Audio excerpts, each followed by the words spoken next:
nós sempre vemos os palestrantes espíritas, né, os estudiosos, falando do significado da Páscoa, né, para nós, porque a gente, desde pequeno, quer o ovo da Páscoa, quer o ovinho de chocolate, né?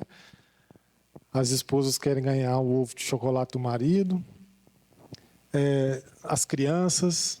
Então, os palestrantes focam nisso, na história dessas festividades, que é uma festividade milenar, muito antes do episódio que foi a crucificação de Jesus. Porque ele foi preso e crucificado no feriado de Páscoa. O feriado já existia, né? Essa celebração do povo judeu, da Páscoa, já existia naquela época. E ela representava, então, a passagem do povo hebreu quando fugiu do Egito, né? Guiados por Moisés. E justo nessa festa aconteceu, né, a prisão de Jesus, a crucificação, e 3 dias depois, porque conta a sexta-feira, né? Então, aconteceu a crucificação na sexta, sábado e domingo. Então, no terceiro dia ocorreu o que algumas doutrinas religiosas falam, que ele ressuscitou, outras falam que ele ressurgiu, e o Espiritismo vai falar o quê, né? Então, é isso que geralmente os estudiosos, os palestrantes espíritas vão falar, da questão de que neste domingo de Páscoa, né, não foi o corpo que reviveu, que ressuscitou, como dizem de Lázaro, né, que também, segundo o Espiritismo, não é possível, né, que Lázaro estava morto e ressuscitou, que o corpo estava morto e voltou a viver. Então, não é nesse sentido. E o de Jesus também, apesar de todo o poder, de toda a capacidade que ele tinha, nós entendemos que também não foi isso que aconteceu. A volta do corpo à vida orgânica. Porque imagina se esse corpo de Jesus não desaparecesse. Imagina se ele tivesse sido sepultado, né? Eu acho que ia dar briga, ia dar guerra, ia dar confusão. Porque a gente vê ao longo da história, né, o quanto que as religiões se aproveitaram das questões sagradas para ganhar dinheiro, né, para vender as indulgências, né, como se dizia, eram vendidos pedaços da cruz de Jesus. Toneladas e toneladas de madeira eram vendidas falando que era um pedaço da cruz, né? A gente sabe que a trajetória de Jesus foi difícil, mas a cruz dele não tinha tanta madeira assim, a ponto de vender uma lasca para milhões, né, de fiéis. Mas a gente sabe que isso foi vendido no mundo todo, né? Mas, na verdade, era uma forma de ganhar dinheiro. As indulgências. E, de uma certa forma mais moderna, a gente vê isso até hoje, né? Que religiosos, por exemplo, vendem uma toalha. Você passa a toalha na maçaneta do banco, né, da porta do banco. Como tem a maçaneta ali na porta, você passa a toalha lá e a sua dívida desaparece. Eu procurei para comprar, mas já tinha acabado. Essa toalhinha, né? Então, está brincando com as coisas sagradas, né? Só eu que quis comprar essa toalha aqui? Ninguém queria. Então, como isso aconteceu na época e posteriormente a Jesus, e até hoje a gente vê essas questões acontecendo, né? Vassoura que varre os problemas e resolve tudo, né? Varrer a casa com as vassouras que limpam a sujeira espiritual da casa, né?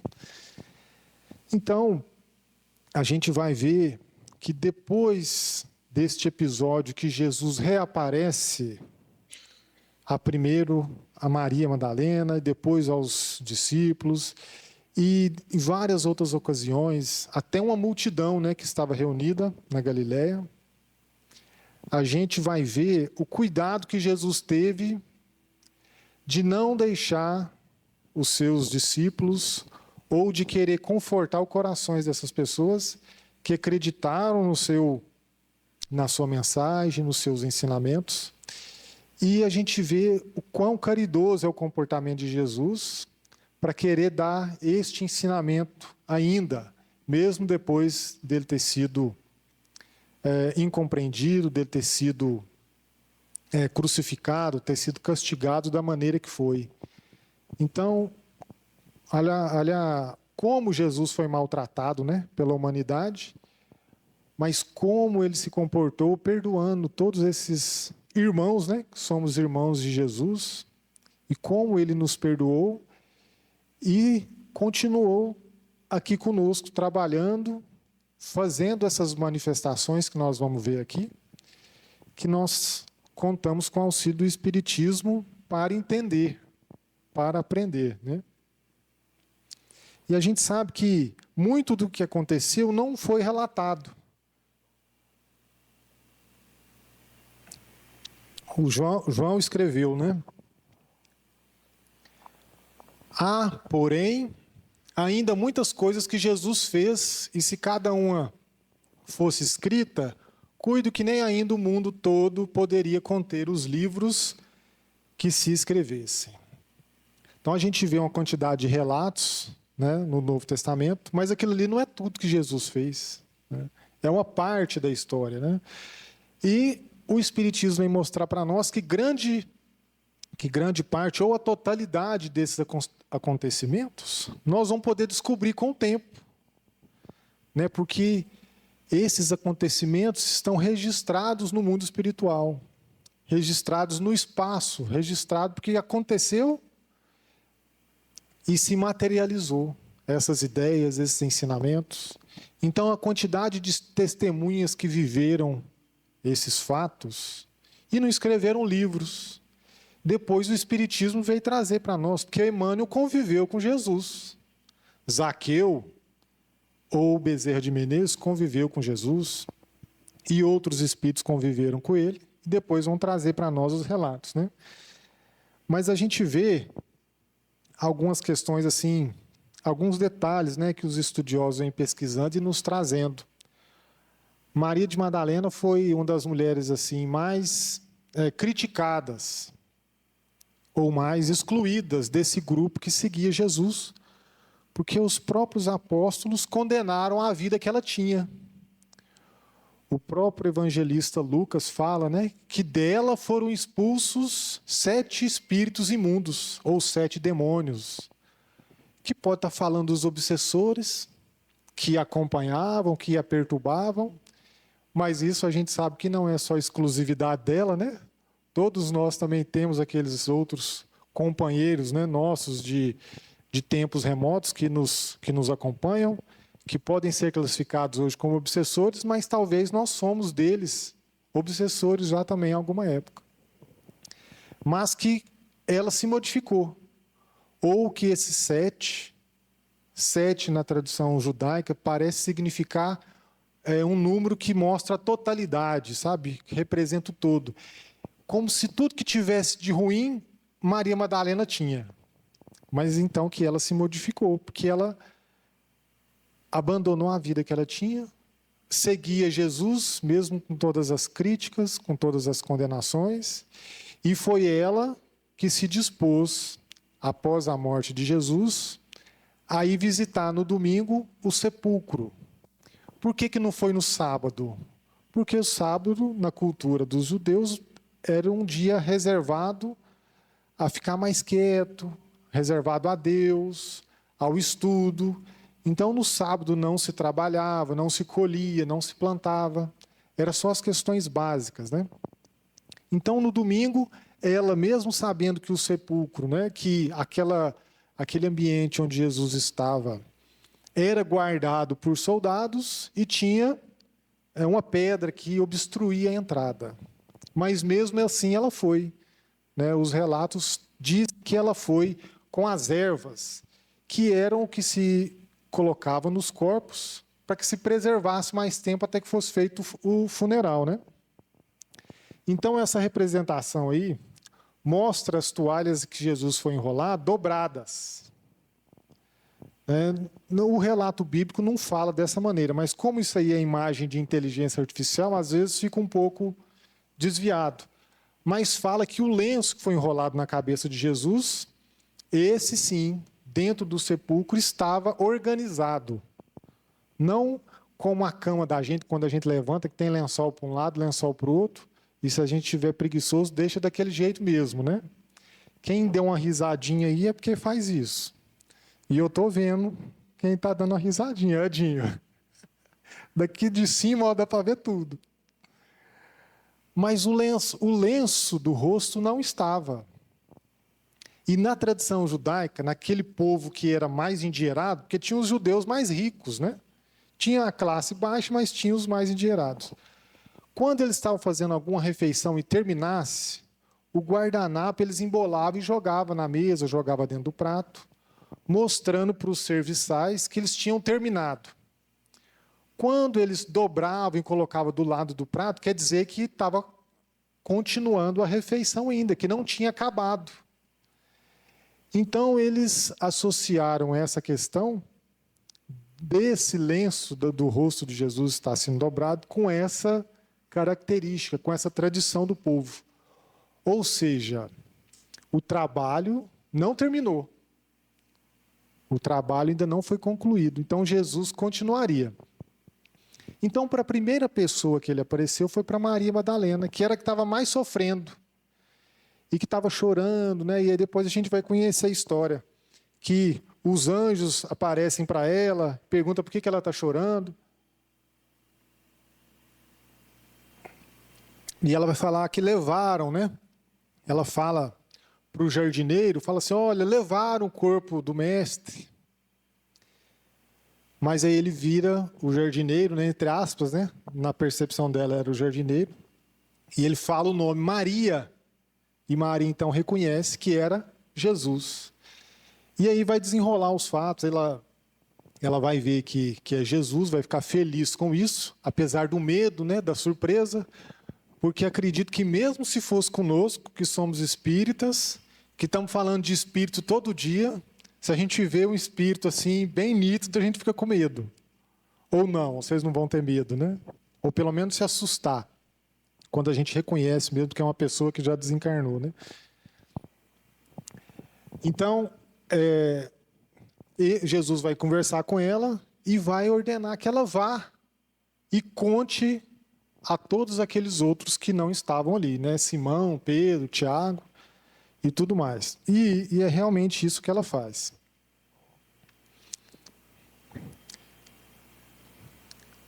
Então, o Emmanuel vai descrever, né, um pouco aí do comportamento da Maria de Madalena. Nem mesmo morta nas sensações que operam a paralisia da alma. Porque ela estava assim, tão desviada do caminho cristão, né, que ele usou essa palavra, estava morta. Entretanto, bastou o encontro com Cristo para abandonar tudo e seguir-lhe os passos. Fiel até o fim, nos atos de negação de si própria e na firme resolução de tomar a cruz que lhe competia no Calvário Redentor de sua existência angustiosa.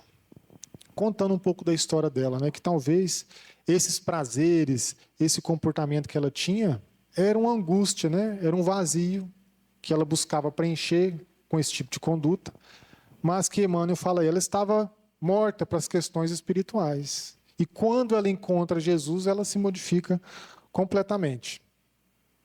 E não por acaso, né? A gente tem que considerar isso.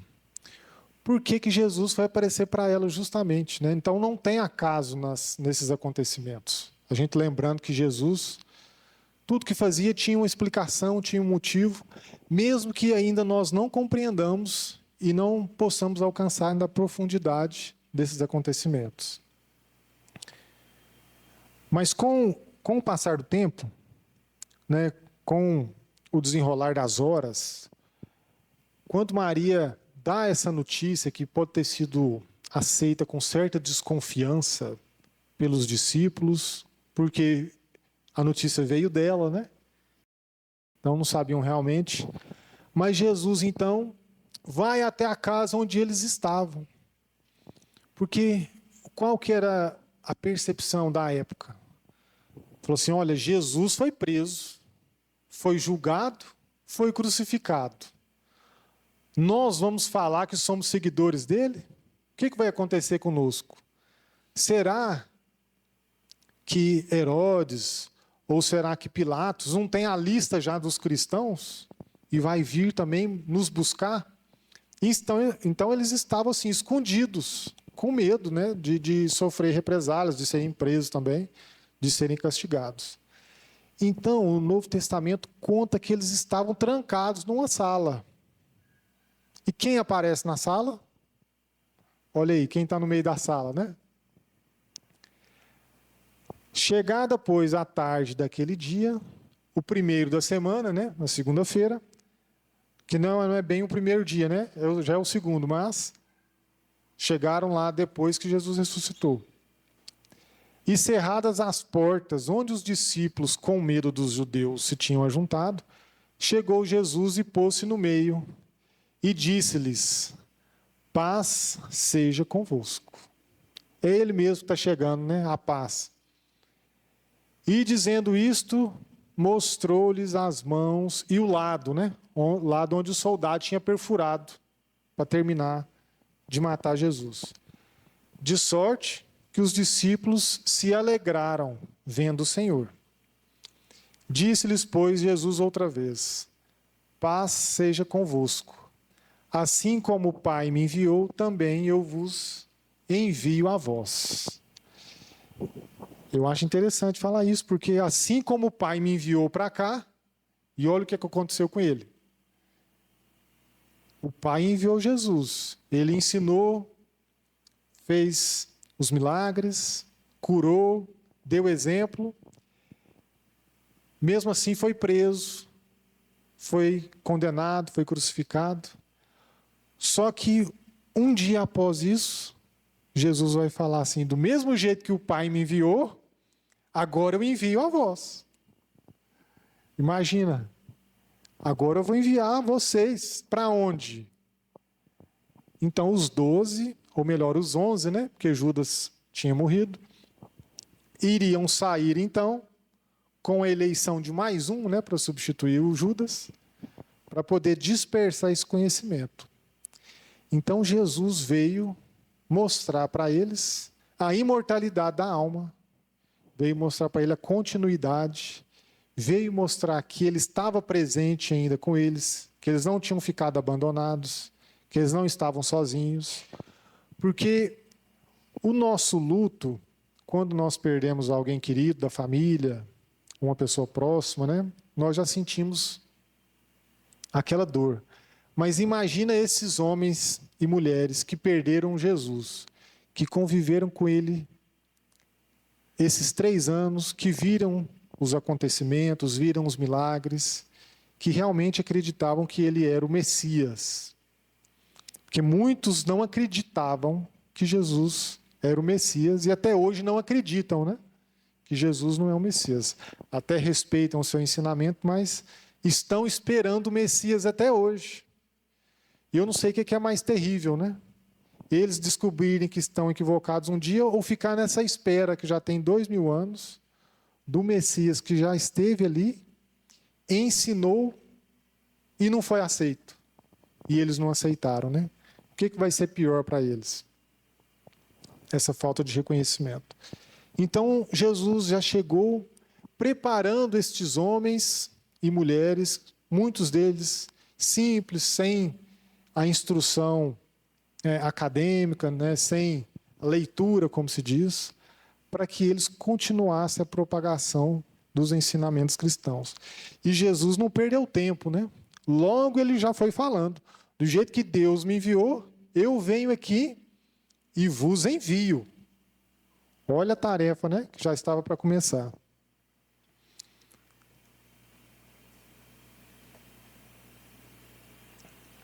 Mas aí a gente vai ver outra questão interessante.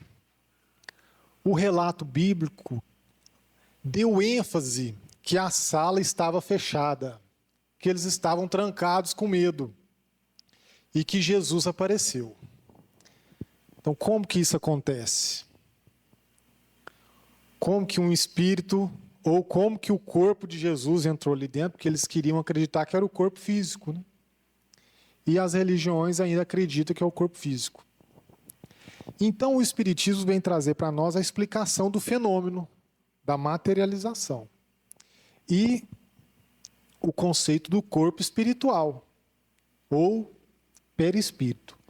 Mas, por incrível que pareça, Este termo do corpo espiritual não é novo, não é criação de Kardec. Ele já veio, inclusive com um desses que era seguidor de Jesus, que foi Paulo.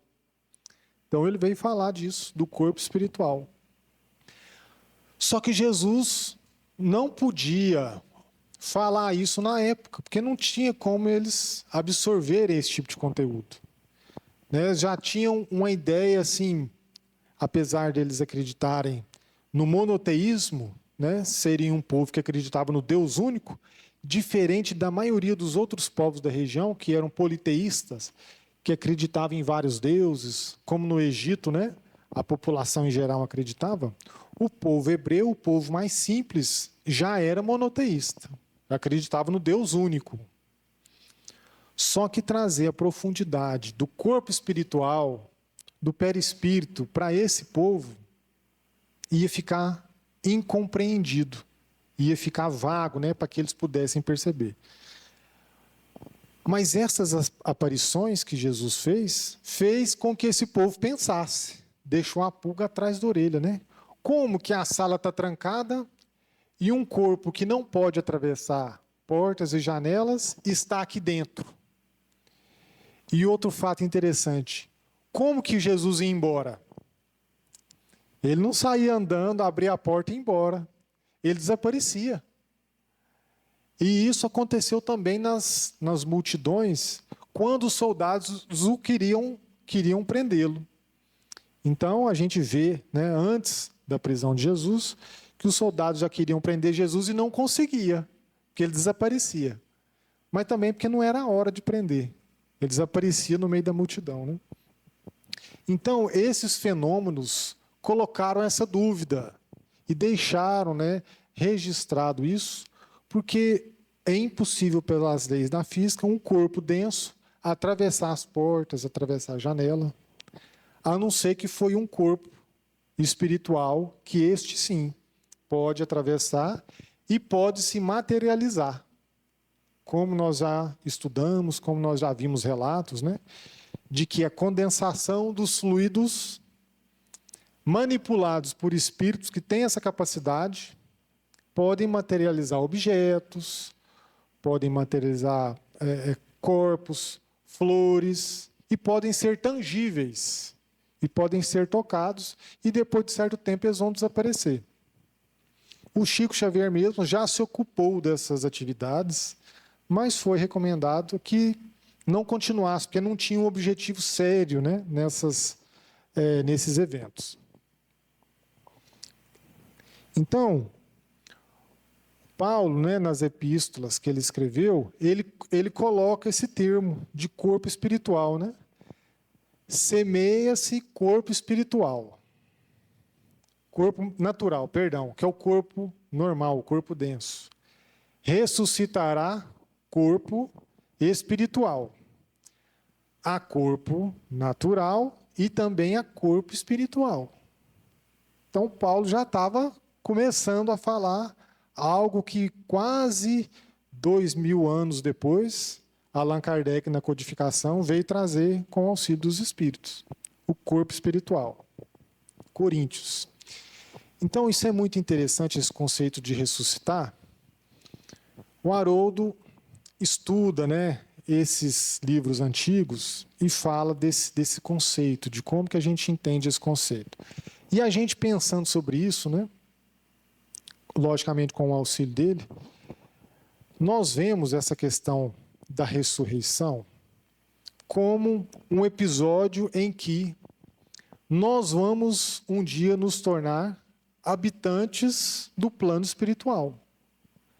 Porque a gente hoje é mais habitante do plano material do que do plano espiritual. Nós somos ainda mais apegados na matéria do que com as questões espirituais. Hoje, ainda mais que as encarnações estão mais longas, tranquilamente 80 anos, 90, 100 anos, ficamos aqui encarnados. Quando passamos para a erraticidade, né, até esse nome de erraticidade, que fala, né, que somos espíritos errantes. O que é um espírito errante? Tem a música, né? Eu sou um boiadeiro errante, fica viajando para todo lado. Então, nós somos espíritos errantes. Encarnamos aqui, vivemos uma experiência, voltamos para o plano espiritual para pegar um fôlego e não podemos ficar muito tempo lá, não. Precisamos voltar, porque aqui é o campo de provas, é o campo de testes, de experiências. Voltamos para cá para ter mais experiência, para conviver. Só que estamos nessa jornada nos demorando muito aqui, porque estamos aprendendo pouco. Então, isso que é um espírito errante. Então, nós não temos um passaporte ainda definitivo para o plano espiritual. Jesus já tinha esse passaporte. Ele só veio para poder testemunhar, para poder ensinar. Né? A última encarnação dele aqui, que foi uma apenas, como o Espiritismo nos diz, não foi uma encarnação para comprovar a grandiosidade dele, não foi uma encarnação de teste para ele, não foi uma encarnação de provas. Ele já era um espírito, né, puro, perfeito. Ele veio mesmo para ensinar. Mas conosco é diferente. Nós precisamos ressuscitar, então, que é o ato, segundo essa cultura do povo hebreu pensa, o ato de viver permanentemente no plano espiritual e não precisar mais voltar. É claro que isso não vai acontecer tão rápido, né? Eles imaginam que o processo de ressuscitar vai levar, inclusive, o corpo materializado e vão se tornar habitantes permanentes do plano espiritual. O Espiritismo já ensina diferente. O corpo vai voltar para o barro ou vai voltar para a terra. E apenas o espírito vai conquistar os seus valores morais e vai poder ser um habitante definitivo do plano espiritual. Então, o Paulo já está vindo dando esse conceito para nós, né? O corpo espiritual. Tem esse episódio interessante, que tem até livro, né? Mas que foi também um ato, podemos dizer assim. Essa jarra bonita, hein? Da onde que é? O Robson está aí? Ah, é da loja da minha esposa, gente. Ela não está aqui, né, para ver essa propaganda. Mas, enfim, este episódio, né, em que Jesus se coloca junto com os discípulos. Não gostei muito dessa jarra, não, escorrega muito. São dois discípulos passando pela estrada, conversando entre eles sobre os últimos acontecimentos da crucificação de Jesus, quando aparece um viajante e, como quem não quer nada, fala assim, vocês estão falando sobre o quê? E os apóstolos dizem, você não está sabendo, você passa por aqui e não sabe dos babados, das notícias? Foi a crucificação de Jesus, o Mestre, que nós acreditávamos que ele viria, ia restituir a liberdade do povo, ia libertar o povo hebreu do jugo romano. Mas ele morreu. Já tem 3 dias e não apareceu ainda, não aconteceu nada. Eles contando o relato para o próprio Jesus. Mas é interessante que Lucas vai dizer o seguinte, os olhos deles estavam como que fechados, para que não o conhecesse. Então, propositalmente, Jesus não queria se mostrar para eles. Porque se ele se mostrasse, às vezes o relato deles não ia ter tanta sinceridade. Como Jesus não se mostrou e não se manifestou, eles falavam com sinceridade o que eles achavam, o que eles pensavam. Mas Jesus certamente já sabia o que se passava no coração desses dois. E depois ele deu uma aula para esses dois, remetendo os antigos ensinamentos da história de Moisés, dos profetas, que já tinham previsto como que seria a trajetória de Jesus. E o que os profetas disseram se cumpriu. Obviamente que tem maneiras distintas de se interpretar. Tem um profeta antigo que dizia que viria um rei, que iria dominar os povos, que ia restituir a nação, que a nação ia se tornar poderosa, né? Que ia trazer a paz. Então, o que eles pensavam? Ah, vai vir um guerreiro num cavalo branco, um homem rico, poderoso, que vai guerrear contra Roma e vai vencer. Porque no coração deles é isso que eles esperavam, era essa interpretação que eles queriam ter. Mas não foi isso que aconteceu. Jesus teve um comportamento diferente e que ninguém de nós certamente conseguiria imaginar que a história se daria dessa maneira, né? Então, esse relato de Lucas vai falar, né? Nessa trajetória desses 2 discípulos aí indo para essa vila que chamava Emaús, e nós esperávamos que fosse ele o que remisse Israel. Mas agora, sobre tudo isso, e já hoje, o 3º dia, desde que essas coisas aconteceram. Então, eles tinham essa expectativa, mas não aconteceu como eles imaginavam. Então, existia, de certa maneira, essa decepção, essa tristeza, né? Essa dúvida no coração deles. E conforme eu estava dizendo, imagino que o luto desses seguidores de Jesus foi muito grande, né? Porque eles eram acostumados a ter essa liderança, a ter sempre essa figura que confortasse os corações, que os guiasse, né? Que os orientasse nas dificuldades. E, de repente, eles perderam. Mas Jesus, no seu coração caridoso, né? Não os deixou abandonados e, muito pelo contrário, se manifestou entre eles várias vezes para poder trazer para eles a fixação, né, deste episódio, deste conhecimento. Então, quando eles chegam no final da jornada, lá nessa vila chamada Emaús, esses 2 dizem para Jesus o seguinte: ô Jesus, já está tarde, fica aqui com nós, vamos lanchar, né, tudo mais. E é isso que o Lucas vai dizer. Ó. E chegaram à aldeia para onde iam, e ele fez como que ia para mais longe. Eles o constrangeram, dizendo: fica conosco, porque já é tarde. E já declinou o dia. E entrou para ficar com eles. E aconteceu que, estando com eles à mesa, tomando o pão, abençoou e partiu, e lhe o deu. Abriram-se-lhe então os olhos e o conheceram, e ele desapareceu-lhes. Então, olha que interessante. Jesus estava com eles o tempo todo, mas eles não sentiram, né, não perceberam, não conseguiram ver isso. Mas quando Jesus repetiu aqueles gestos que ele tinha, de partir o pão, de abençoar, ele partiu o pão e entregava para todo mundo primeiro, né, mostrando um sentimento maternal até, nem paternal, né? Mas de maternal, de cuidar dos filhos. Né? E disseram um para o outro. Ah, só um detalhe, né? E desapareceu. Não falou que ele levantou, continuou andando, abriu a porta e foi embora, né? Desapareceu. E disseram um para o outro: porventura não ardia em nós o nosso coração quando pelo caminho nos falava e quando nos abria as Escrituras? Então eles vão, olha, bem que quando ele falava a gente sentia um calor, uma emoção, né?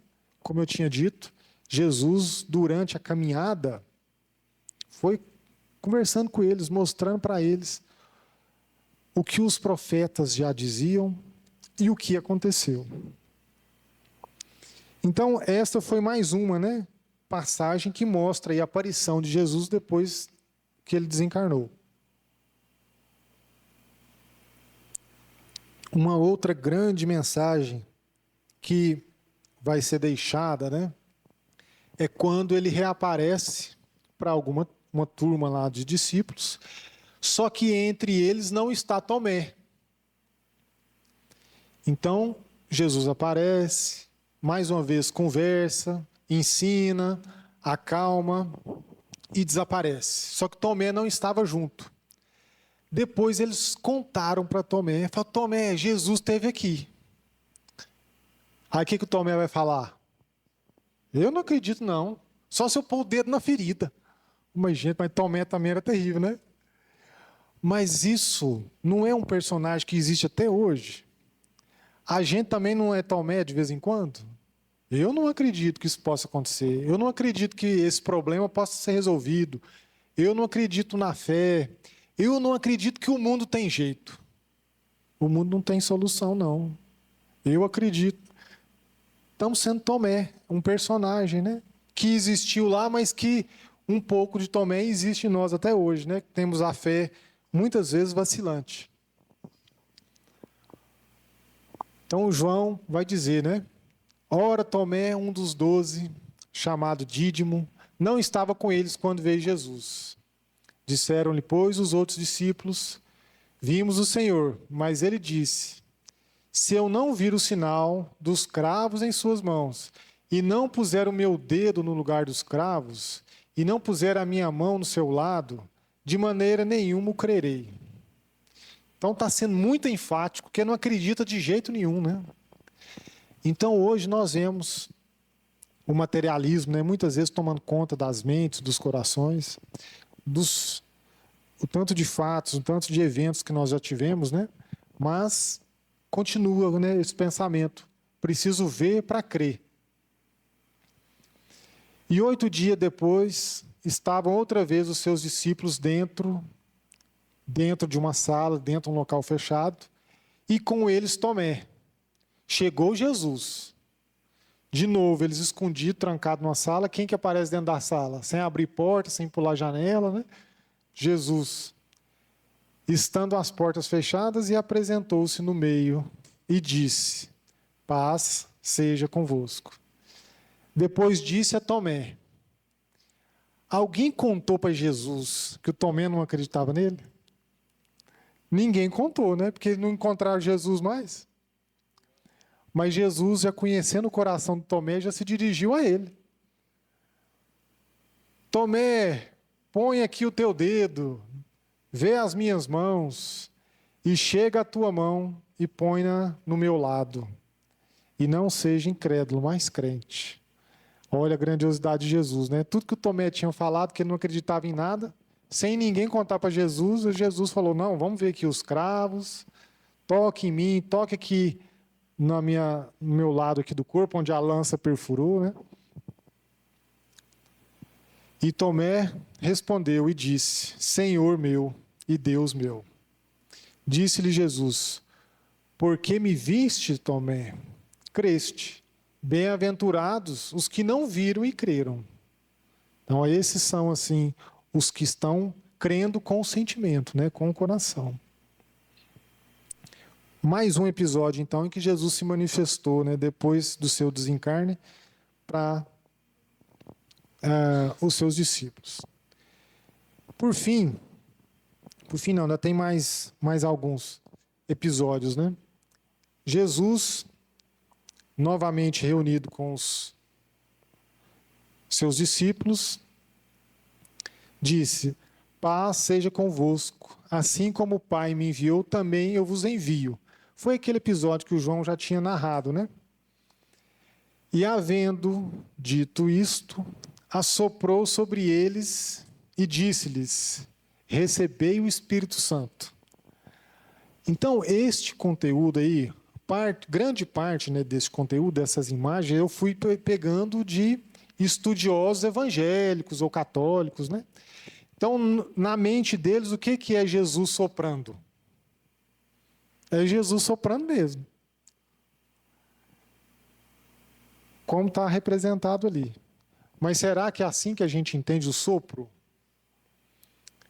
Segundo o nosso professor Haroldo Dutra, uma outra passagem fala do sopro, só que no Antigo Testamento, quando foi soprado na narina de Adão.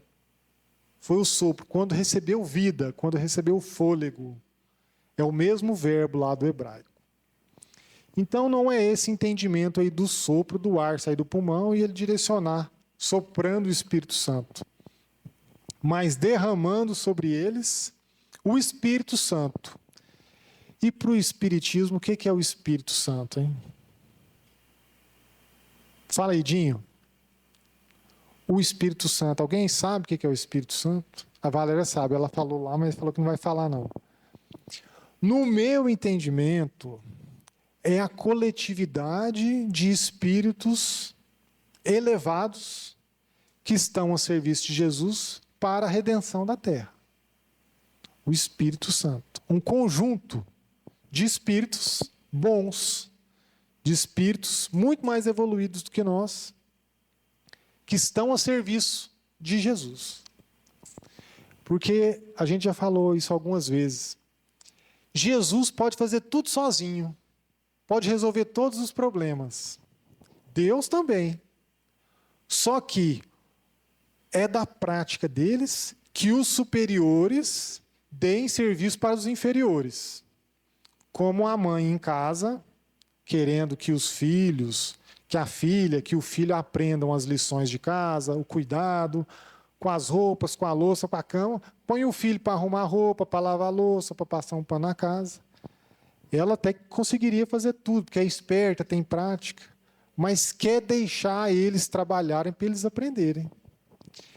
Então, Deus poderia resolver tudo, mas dá serviço para o inferior, para os seus filhos. Jesus, os espíritos nobres, os anjos, e vai descendo a escala, né?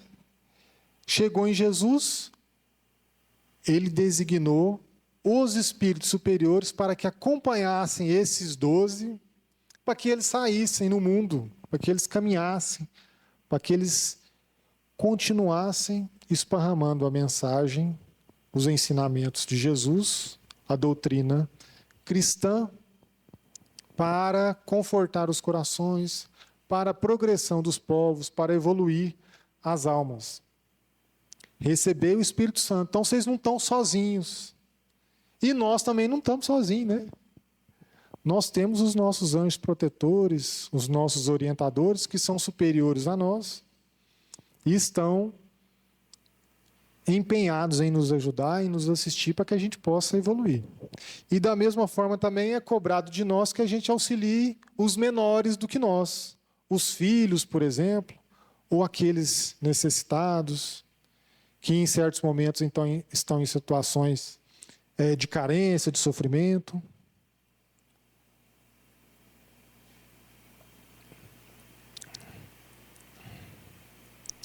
E por fim, o último episódio da aparição de Jesus, que ele já tinha recomendado, né, que eles se encontrassem na Galileia, que esses discípulos fizessem essa longa viagem de Jerusalém para lá, e lá ele encontrou não só com os 12, mas com uma multidão que é estimada em 500 pessoas, que foram testemunhas da aparição de Jesus, né, e que puderam dar este relato a todo aquele povo, falando, mostrando a imortalidade.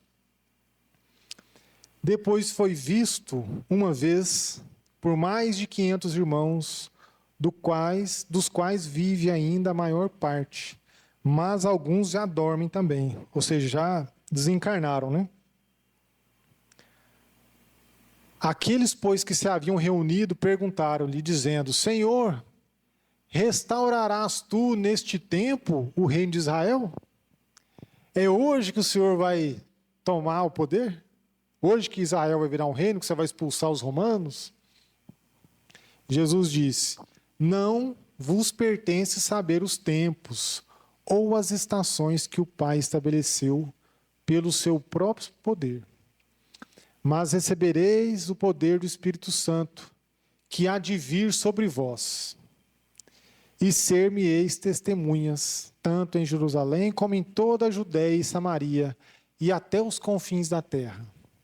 Então, ele mostrando aí que foi de propósito que ele se manifestou a essa multidão, para que fossem testemunhas, não só aqueles do grupo isolado de Jesus, mas aqueles outros que talvez não fossem nem seguidores de Jesus, mas se reuniram ali e puderam ver esse fenômeno, né? E quando dizia isto, vendo-os, foi elevado às alturas, e uma nuvem o recebeu, ocultando aos teus olhos.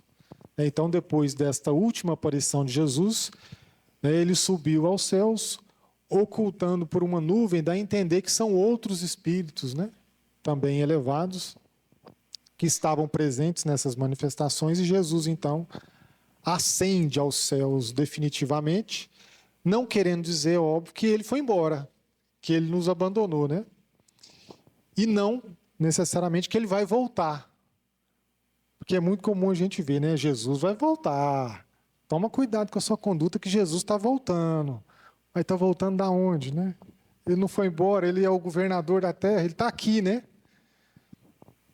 Mas voltar encarnado, o Espiritismo acredita que não vai acontecer.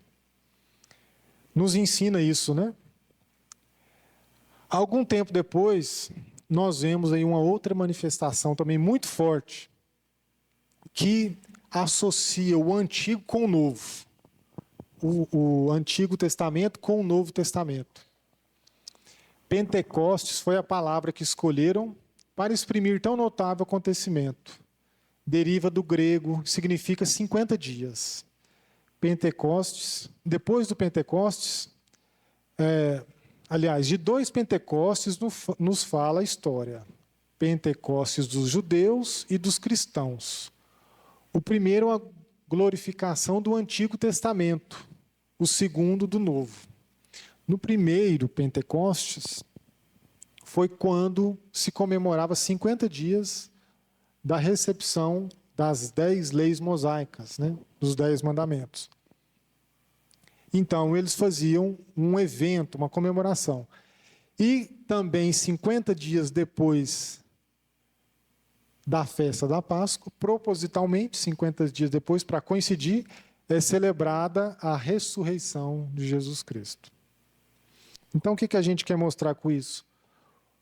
Sabendo que Jesus é o governador, é o orientador, o cuidado que ele teve em programar tudo, em ensinar, em dar o seu testemunho, em trazer a consolação, o conforto a esses corações, tão endurecidos na época, mas é que até hoje nós precisamos muito,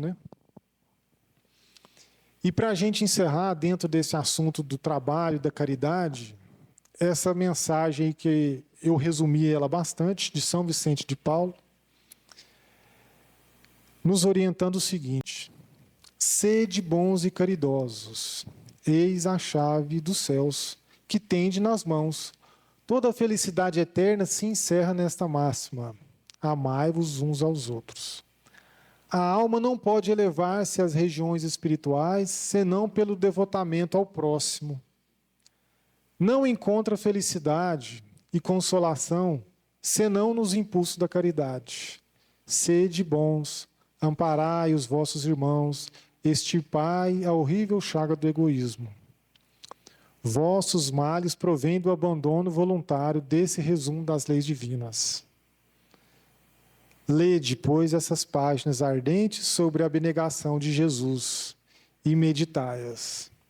Então, eu acho que esses episódios mostram a abnegação de Jesus, como é grandioso o coração de Jesus e o tanto que ele fez por nós. E Vicente de Paulo, então, principalmente esse último parágrafo aí, essa mensagem do Evangelho é um pouquinho grande, mas esta última frase, essa penúltima, Vossos males provêm do abandono voluntário, do resumo das leis divinas. Os males da terra, as guerras, as dores, as doenças, o sofrimento, provém do nosso distanciamento dessas leis. Então, acho que Jesus, corretamente, pelo Espiritismo, é trazido para nós como exemplo, como guia, porque realmente todo o trabalho que ele fez, a grandiosidade do seu coração, é o que nós precisamos seguir na nossa vida, no nosso dia a dia.